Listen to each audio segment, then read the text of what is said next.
Hello বন্ধুরা, আজকে আমি যে টপিক নিয়ে আলোচনা করতে চাইছি সেটি একটি দার্শনিক টাইপের। টপিকটি হলো, চেতনা কি শরীরের বাইরে থাকতে পারে? তো আমি ব্যাপারটা নিয়ে শুরু করছি। চেতনা কি শরীরের বাইরে থাকতে পারে?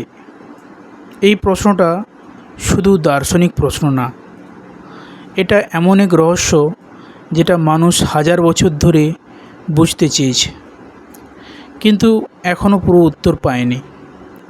তুমি এখন এই আমার ভিডিওটি দেখছো, বুঝছো, অনুভব করছো, এই অনুভবটাই হলো চেতনা।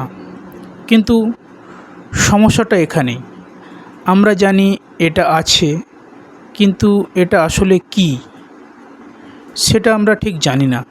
ধরা যাক তুমি একটা আয়নার সামনে দাঁড়িয়ে আছো, তুমি নিজেকে দেখছো, নিজের মুখ চিনতে পারছো, কিন্তু যে আমি নিজেকে দেখছে সে কোথায়?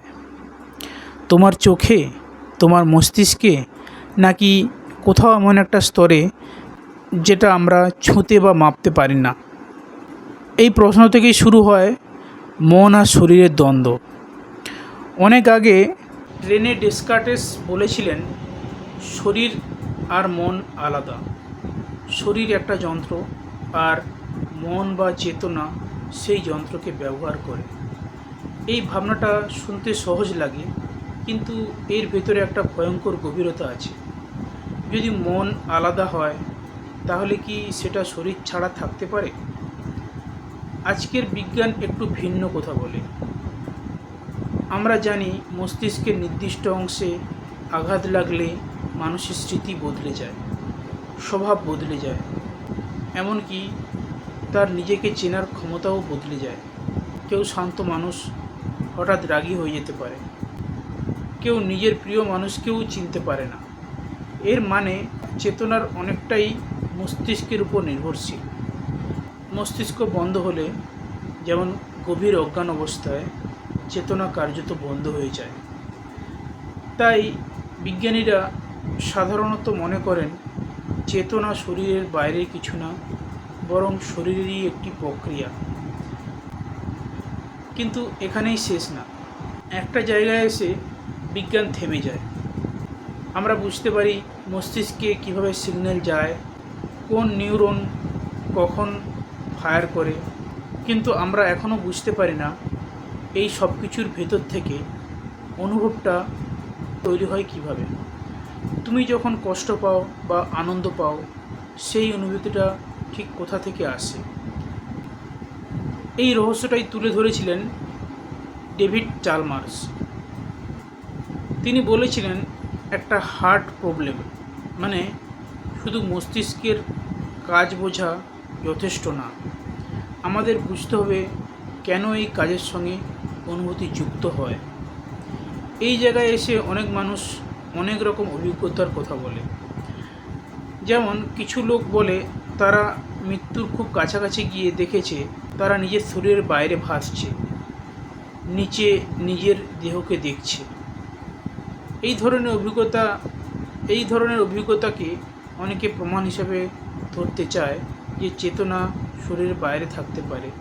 কিন্তু বিজ্ঞানীরা বলেন এগুলো হয়তো মস্তিষ্কের তৈরি এক ধরনের বিভ্রম। যখন মস্তিষ্কে অক্সিজেন কমে যায় বা চাপ পড়ে, তখন অদ্ভুত অভিজ্ঞতা তৈরি হতে পারে, যেটা খুব বাস্তব মনে হয়। এখন একটু কল্পনা করো, তোমার মস্তিষ্কের প্রতিটি তথ্য, প্রতিটি স্মৃতি, প্রতিটি অভ্যাস যদি হুবহু কপি করে একটা কম্পিউটারে তুলে দেওয়া যায়, তাহলে সেই ডিজিটাল তুমি কি সচেতন হবে? বা তার মধ্যে কি চেতনতা আসবে?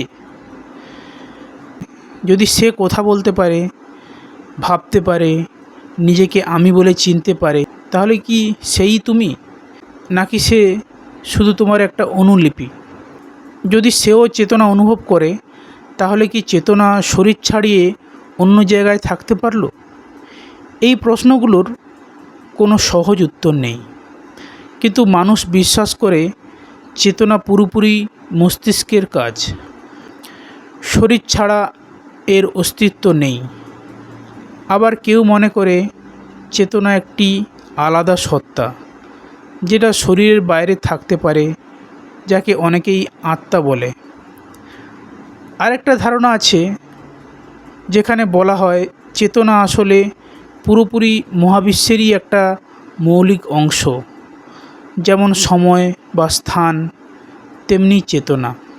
শেষ পর্যন্ত আমরা এমন এক জায়গায় এসে দাঁড়াই যেখানে নিশ্চিত করে কিছু বলা যায় না। তুমি এখন যা অনুভব করছো, এই আমি আছি, এই অনুভূতিটাই একটা সবচেয়ে বাস্তব জিনিস, কিন্তু একই সাথে সবচেয়ে রহস্যময়। এটা তোমার মস্তিষ্কের ভেতরে বন্দি, নাকি এটা কোনোভাবে শরীরের সীমা ছাড়িয়ে যেতে পারে?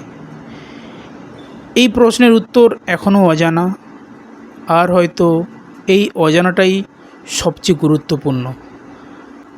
কারণ যতদিন আমরা নিশ্চিত না, ততদিন এই বাস্তব প্রশ্ন আমাদের ভাবতে বাধ্য করবে, আমি আসলে কে? আমি কি শুধু এই শরীরটাই? তো আমি এইখানেই ভিডিওটি শেষ করছি। ভিডিওটি কেমন লাগলো জানাবেন, আর পারলে এই চ্যানেলটিকে সাবস্ক্রাইব করে দেবেন, এবং কিছু কমেন্ট থাকলে কমেন্ট বক্সে কমেন্ট করবেন। Thank you.